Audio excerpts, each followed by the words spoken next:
Officers, state troopers, and the National Guard become visible in the subways. One specific group of officers is focusing on fare beaters, all in the hopes of preventing violent crime. All right, Fox 5's Michelle Ross rode the subway with the NYPD to see how the strategy is working firsthand. One after another. With the dozens of fare beaters, our cameras caught jumping the turnstile or walking through the emergency exit to avoid paying, you'd almost think the subway is free. But not paying still comes at a cost, especially for this man. Plainclothes officers arrest him at the Utica Avenue station after saying he had a bench warrant for a robbery in Queens in November.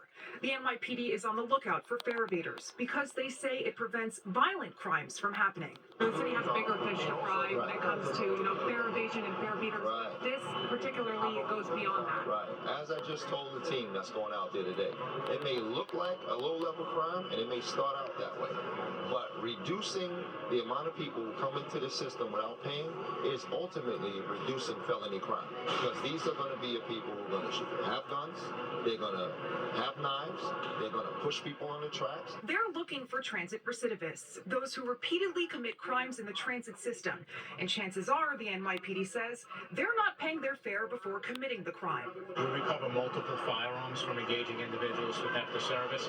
On top of that, we encounter hundreds of people with active warrants. Of the 3 people arrested Thursday night, all had warrants. Once a person jumps the turnstile, police will then look them up on their phone to see if they have a criminal history, which is happening right now, and he is being arrested. From the palm of their hands, police run the person's name through the system and are immediately notified if they're dealing with a recidivist. The NYPD says it's not looking to single out riders who can't afford to pay.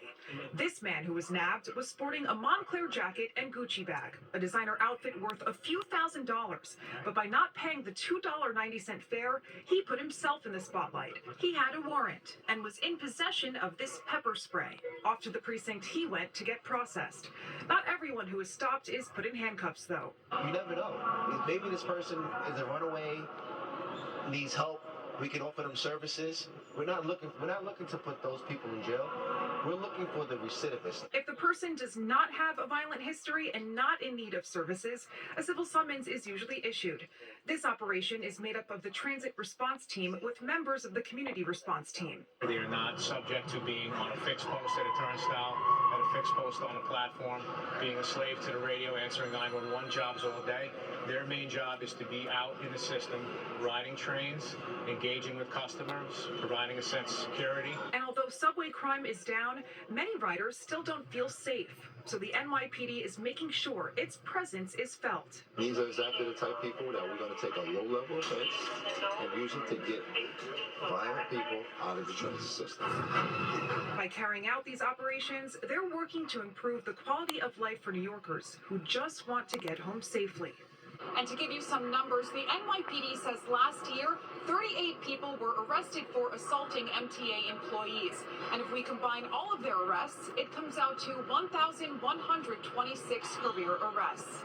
Reporting at the Barclays Center train station in Brooklyn, Michelle Ross, Fox 5 News. Pretty wild. Well, we are exactly